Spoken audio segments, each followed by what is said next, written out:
Baba is asking us to take care of ourselves, and Baba is giving us all the knowledge that we need to take care of ourselves.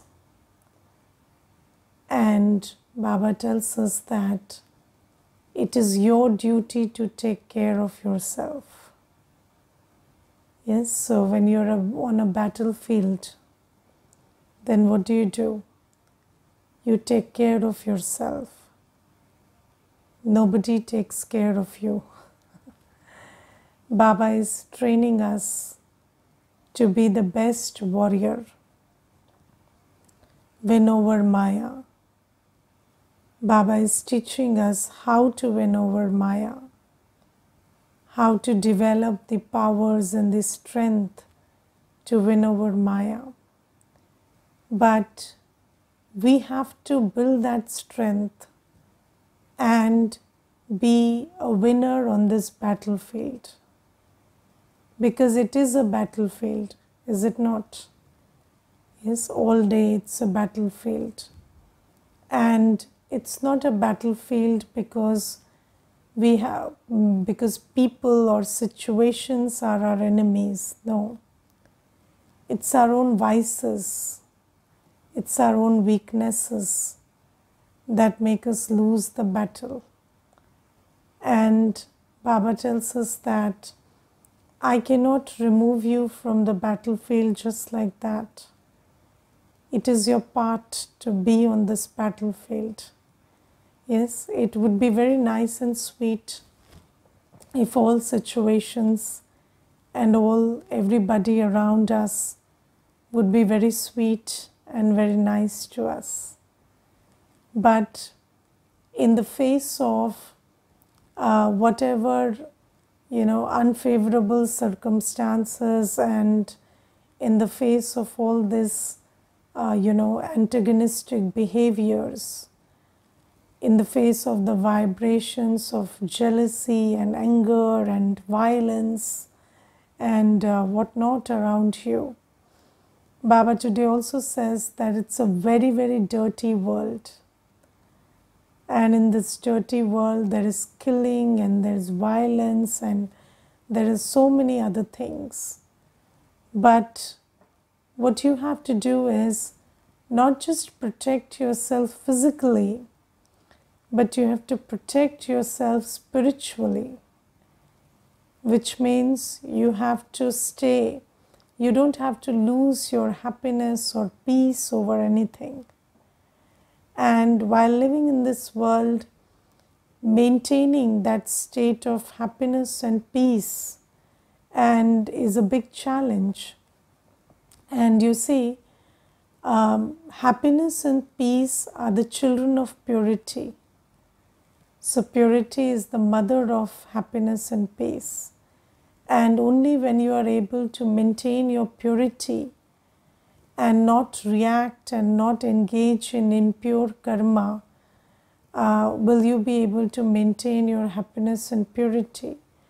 So the bigger challenge is to maintain your purity in this big world.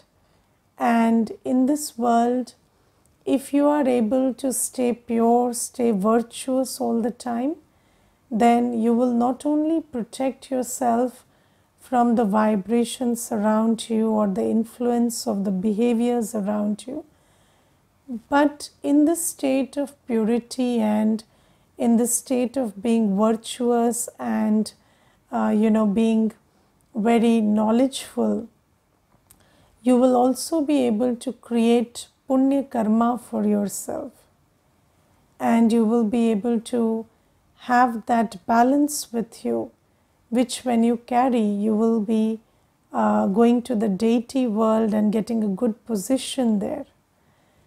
So Baba says all of the ingredients that you need for that I am giving you, but you have to imbibe that, you have to do as I say, and you have to take care of yourself. And the most important thing is purity, because purity is power, purity is the mother of peace and happiness. So how do you stay pure, or how do you take care of your virtues? So, what is the state of purity? Purity is the original state of the soul.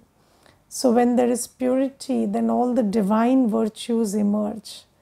And when there is impurity, then all the vices emerge. So Baba says that you have to become Sato Pradhan, or you have to become absolutely pure. And the most important thing, the most important aspect of changing from Tamo Pradhan to Sato Pradhan, or from absolutely impure to absolutely pure, is to remember Baba. Yes. So and you see, what I have understood on this journey is, if you want to remember Baba, you have to always pay attention to being antarmukhi. You have to always pay attention to being a little detached from your senses. So you see, if your senses are absorbed in the vibrations of this old world, if your ears are always listening to stuff of the old world, and can you hear those voices ringing in your head when you sit to meditate? So whatever you're hearing of the old world, when you sit to remember Baba, you start remembering all of that. Yes? Whatever scenes you have seen in the whole day, whatever sounds you've heard in the whole day, they keep popping up in your awareness when you try to sit in yoga. So it is very important to keep your sense organs clean and pure. So if you allow your mind and intellect to be absorbed in the scenes and the sounds and the tastes and the sensual pleasures of the old world, then your mind and intellect do not have the subtlety to connect to Baba. Yes, do you understand that? And if you don't if you don't practice purity of your senses, if you don't refrain from indulging your senses in the sensual pleasure of this old world, then it becomes very difficult to remember Baba and be pure. And I will tell you one thing. So these days, people smoke and they do many things. And there was this one brother, and he couldn't even observe things that were around him.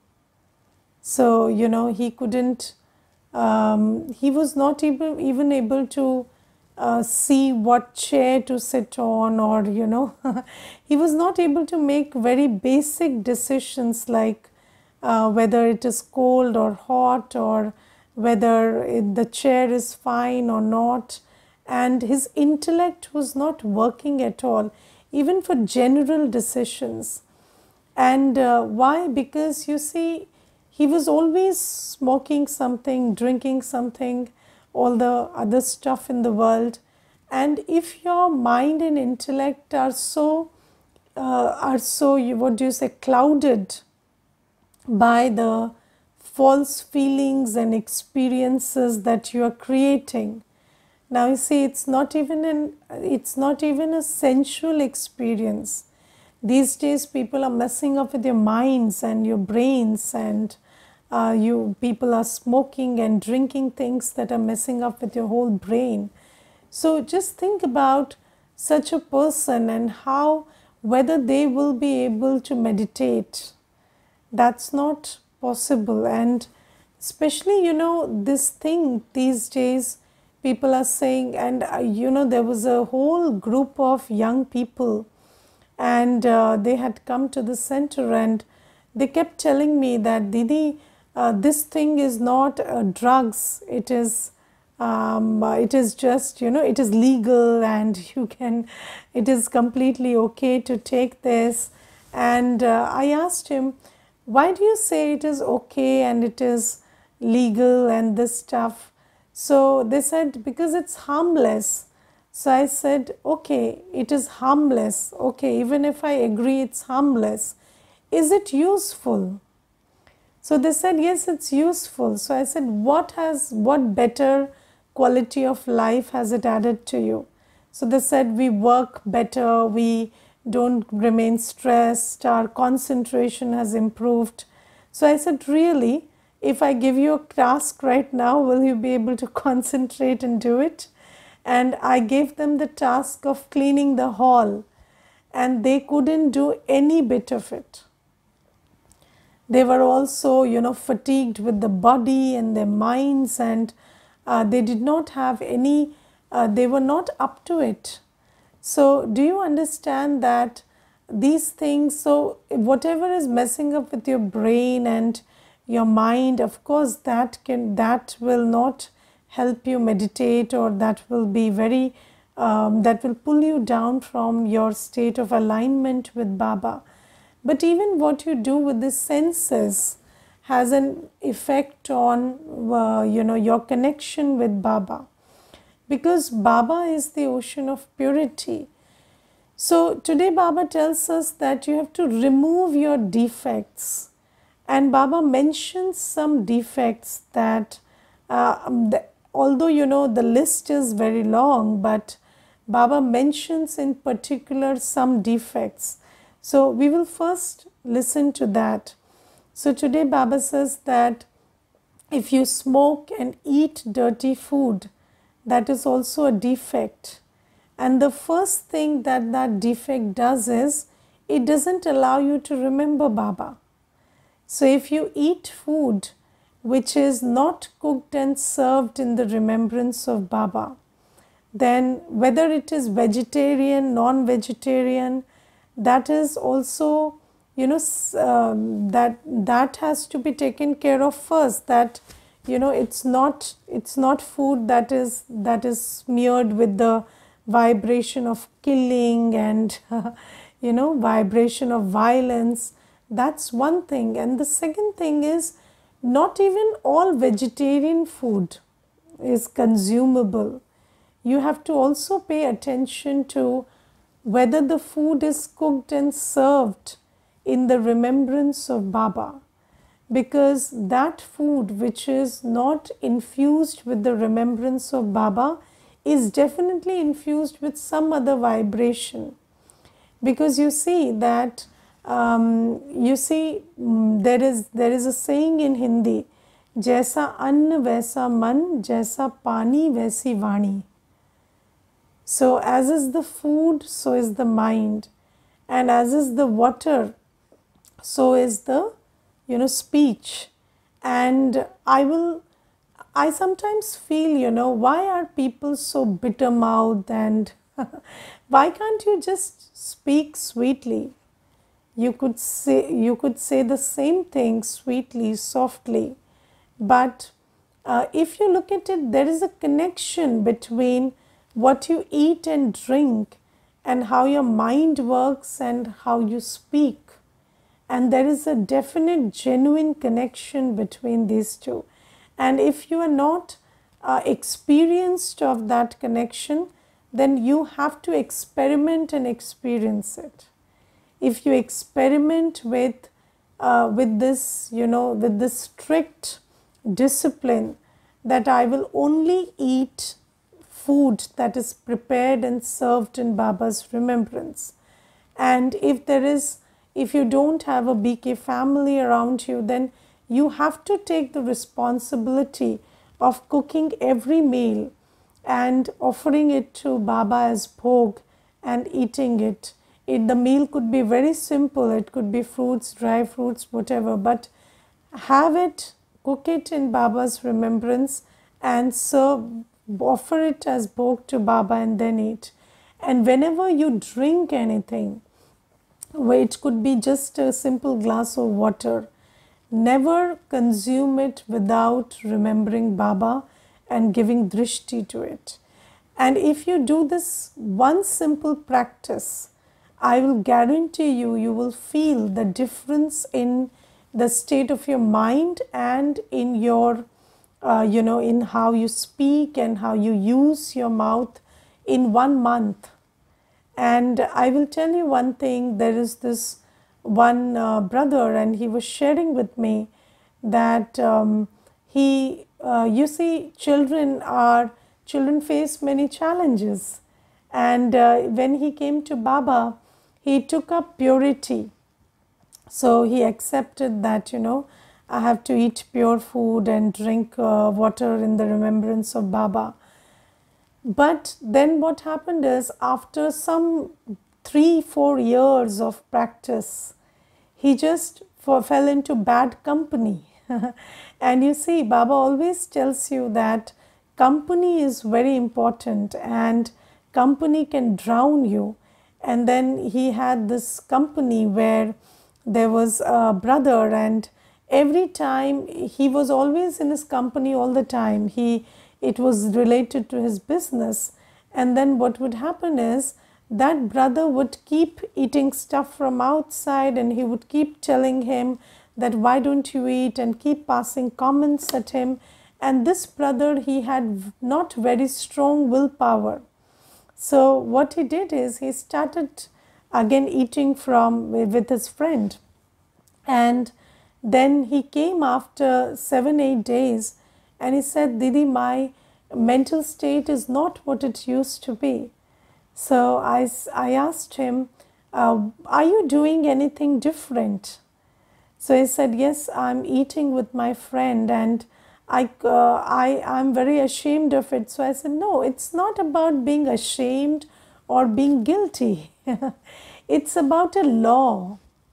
Do you understand that Baba is not teaching us morality.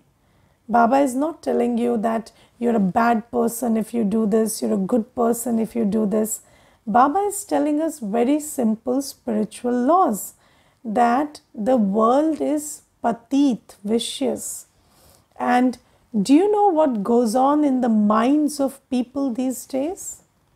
You don't even know what goes on in the minds of people you live with.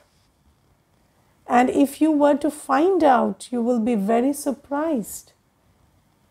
And there are moments when you figure out, don't you? There are moments when you figure out what goes on in the minds of people with whom you live under one roof also. And sometimes it's so startling, it's so surprising. And then just look at all the people in the world, and you don't know what their journeys are like, and what their minds are like, and what their sanskaras are like. And Baba says, food and water carry the vibration of the world and people who cook it. So Baba says, that's why you have to pay attention to this Shrimat. That, one is, you cannot kill and eat. If you kill and eat, that food is filled with the vibrations of violence. So can you consume that violence and stay non-violent? It doesn't work like that. And if you understand these laws, then you understand that impurity, a big part of impurity is eating dirty food. And dirty food doesn't mean, food that is cooked unhygienically only. So, if you cook meat hygienically, it doesn't become clean food. It is dirty food. So Baba says that you have to pay attention to not taking dirty food, or this alcohol and smoke and stuff like that. And when Baba says it, sometimes when I'll tell you one thing, when I came to Gyan, because I was very less experienced in the impurity of the world. So I did not know that women also smoke or women also drank alcohol. So at that time, whenever I gave class to a brother, I would tell them that you shouldn't smoke and you shouldn't have alcohol. But I never told any lady that you shouldn't smoke and not take alcohol, because I didn't know they could do it. But later on I figure out that no, people are doing that, and then I had to give the same session to all the women also. So Baba says that, and you know, whenever Baba says something, he knows who he is talking to. And sometimes, you know, in the Murli, when we are not that, when we are not that Anubhavi, then I sometimes feel, oh, this nobody would be doing. But then who is the Murli, who is Baba talking to through the Murli? His own children, and he knows his children. That's why he's saying these things. So there are children who are supposedly Brahmins, but they are drinking and smoking and eating dirty food. So Baba is cautioning all of those children that if you do that, then you cannot become pure, you cannot remember Baba. And the first thing is, this basic purity is needed for remembrance, and remembrance burns internal sins and makes you completely pure. But if you don't have this basic purity, then you can't even remember Baba, because your mind and intellect is not in a subtle stage, it's in a very gross stage. And in that gross stage, you cannot experience Baba, you cannot feel Baba. So Baba tells us this thing about purity of food, and not smoking, not eating dirty food. So this is the first thing that Baba tells about purity.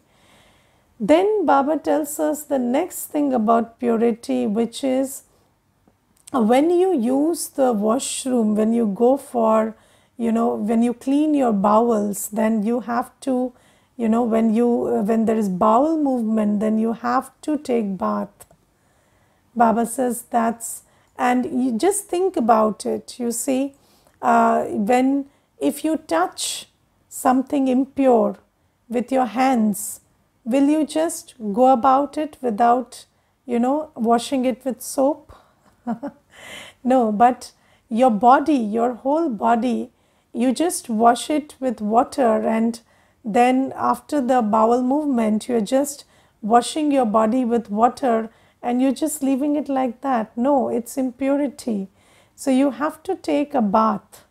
You have to take a proper bath and clean yourself with, water and soap. So that is necessary. And Baba says that is also physical impurity. And you cannot connect with Baba without paying attention to this physical purity. And this is a very big Srimad that all Brahmins follow and must follow. And this is the second thing. And then Baba tells us that there are also acts of impurity. So when you fight with somebody, when you speak abusive words, these are acts of impurity. Yes, so it's not like, you are keeping your body clean and you're eating pure food and that's enough. But you also have to pay attention to what are your actions like. If you're quarreling and fighting and, your actions are that of giving sorrow to somebody, that is an act of impurity. And you have to watch out for your actions. And then Baba tells us that being vicious, that's the most, that's what impurity is all about. And you see, being vicious is a very big term and it means so many things, because there are at least 10 vices that we talk about: lust, anger, ego, attachment, greed, fear, jealousy, criticism, complaint, competition, and then laziness, and then hatred. So all of these are vices, and if you look at each vice, there are many forms of those vices also. So Baba tells us that whenever you think, speak and act under the influence of vices, that's impurity. So you have to remove the vices from within. Now you see, the vices cannot be removed the way you remove impure food from your plate. In order to remove those vices, you have to draw in the love and light from Baba. And only when you draw in the love and light from Baba, you will be able to remove the vices that are lurking inside. So those vices also have to be removed. And then Baba tells us that there are incognito sins and cognito sins. So Baba says there are gupt pap and pratyaksh pap. So there are vices that show themselves up and you and other people can see it. But there are other vices which remain hidden and which nobody can see. But those vices also lead to pap.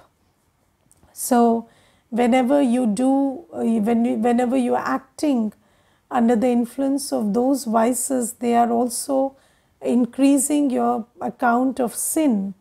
And you see that sometimes we pay attention to being, to being pure in an apparent way. So we appear to be that who has a pure lifestyle. But then what about the vices that are hidden? Now there are two kinds of gupt pap. So one is that which you commit privately. So you are acting under the influence of lust, anger, ego, attachment, greed, and then you're performing acts in privacy. Yes, people harm themselves in privacy, people perform acts of lust in privacy, people perform other acts in privacy, which are all performed because you're vicious. And nobody knows that. Do I know what you do in your private moment? I don't know. Nobody knows that. Even people who live with you don't know. But even if nobody knows, it is still increasing your account of sin. And you see, whatever you do may not be visible, but that's creating an account of sin. But when that account of sin will reveal itself, it will be completely visible. And you will have to deal with it. So don't do anything just because nobody is watching. Let me act out of lust, anger, ego, attachment, greed. That's not the way it should work. And then there are other acts which are subtle acts, which only you know. Yes, so what are those acts? See, your mind is creating impure feelings for somebody. Yes, or your own self, your thoughts and your feelings are impure, and that is an act which is amounting to sin, but that's not revealing itself in the world. So nobody knows what you're thinking, but your thoughts are impure. Your thoughts are anger based, ego based, lust based. So all those thoughts are also creating sukshma pap. And then you see that there are sins like when you are coming into interaction, and especially this happens with jealousy. So when you are jealous of somebody, apparently you are very sweet to them, and apparently you you come into interaction as a well-wisher, but you're harboring feelings of harming somebody, and you're harboring feelings of, ill wishes, and you're harboring feelings of, not the feelings that a Brahmin should have. And these feelings, when you come into interaction, these are all the impure feelings that are creating your account of sin. And I remember, there was this one Mata, and she told me that my mother-in-law always favors my sister-in-law, and I don't like it, and all day I have bad feelings for her. And Baba says, have Shubh Bhavna, Shubh Kamna, but I'm not able to have that. So I told her, you see, your mother-in-law favors your sister-in-law, and that's a situation which is there in the drama. And you have to accept the accuracy of drama. And what you're feeling is jealousy. What is jealousy? Jealousy is when you say that I am entitled to have that which the other person has, and you do not accept the drama, and you don't understand that you are not entitled to anything that you don't have. Yes, when people are jealous, they say, I am entitled to have what you have and you are having it. So I am right in feeling the feelings that I am feeling against you. But that's not okay. And people say, you are wrong and you are taking away my entitlement, and I'm right, and that's why I'm creating impure feelings. But this is just plain jealousy. And because of that jealousy, people keep harboring deep, impure feelings within themselves. And these feelings are creating their destiny. So you have to be very careful about your thoughts and feelings and your drishti and your attitude, because even if nobody comes to find out, because you may be acting like the wolf for several years, but you're creating the destiny of a wolf, you're not creating the destiny of a deity. So you have to take care of these things. And it's very interesting that I have seen people living with other souls in the Lokik family, in the Alokik family for years together, and harboring these ill feelings because of jealousy inside. And let me tell you, Prakashmani Dadiji, she used to conduct very regular classes on jealousy. Prakashmani Dadiji's classes, if you listen to and read, Prakashmani Dadiji used to always underline this thing of jealousy. And just think about how people, how you camouflage your jealousy by saying that, no, that's my entitlement and you are having it, and you are wrong in doing it, and I'm right in creating these feelings, and you keep harboring that, and these are all creating the subtle pap in you. So Baba says you have to take care of not only the pratyaksh pap, not only the pap that is visible, but you also have to take care of this, this pap that you create on the subtle level. And Baba says that you have to use these two, together, taking care of your physical purity and whatever has to be taken care on the external level, so that you can remember Baba. And when you make the effort to remember Baba and keep, increasing your chart of remembrance, then Baba will purify you from within. And in remembrance of Baba, just experience that Baba is purifying you. and clean yourself inside out so that we can become Sato Pradhan. And here also we can be safe from Baba, from Maya, and we can go to our new world, which is a Sato Pradhan world. Okay, Om Shanti.